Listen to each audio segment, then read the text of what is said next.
Hey mga basketball enthusiasts, sino ang handa na para sa trip down memory lane sa ilang iconic historical moments sa basketball history? Let's relive these unforgettable moments together. Nangunguna sa ating listahan ang The Shot ni Michael Jordan. Ang The Shot ni Michael Jordan ay tumutukoy sa isa sa mga pinakaaalalang sandali sa kasaysayan ng NBA. Ang makasaysayang sandaling ito ay naganap noong 1989 NBA Playoffs nang gawin ni Michael Jordan ang buzzer beater shot laban sa Cleveland Cavaliers.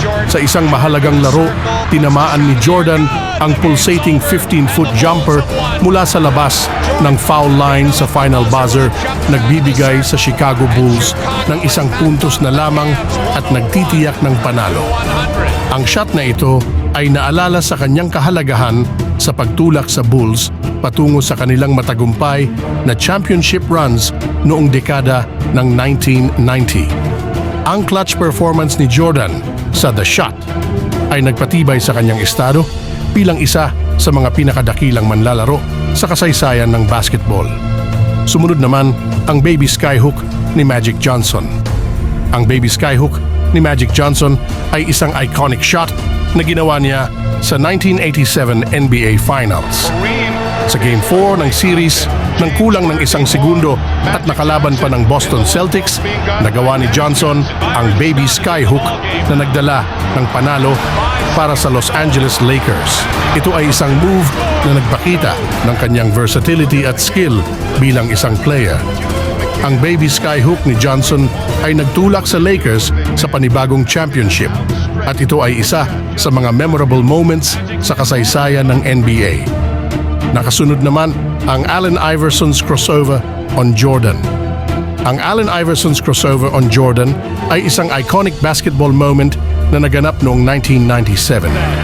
Sa nasabing laro, ang rookie na si Allen Iverson ng Philadelphia 76ers ay nagpakita ng kanyang kahusayan sa dribbling laban sa NBA legend na si Michael Jordan ng Chicago Bulls. Sa isang play, ginamit ni Iverson ang kanyang signature move, ang crossover laban kay Jordan. Ang nasabing crossover ni Iverson kay Jordan ay naging simbolo ng kanyang kahusayan sa dribbling at pagiging dynamic player. Ito ay isa sa mga pinaka-memorable na basketball moments sa NBA history at nagpakita kung gaano kahusay si Iverson bilang isang player. Tuloy naman ang 81-point game ni Kobe Bryant. Ang 81-point game ni Kobe Bryant ay naganap noong January 22, 2006 sa isang laro ng Los Angeles Lakers kontra sa Toronto Raptors. Sa nasabing laro, si Kobe Bryant ay nagtala ng kamangha-manghang 81 puntos na naging isa sa pinakamataas na puntos na na-score sa isang laro sa kasaysayan ng NBA. Sa loob ng 42 minutes ng laro, si Bryant ay nagpakita ng kanyang scoring prowess at basketball brilliance sa pamamagitan ng pag-convert ng mga jump shots, layups at free throws. Ang kanyang scoring outburst ay nagdala ng tagumpay para sa Lakers at naging isa sa pinaka-memorable na individual performances sa NBA history. At huli, ang The Block ni LeBron James.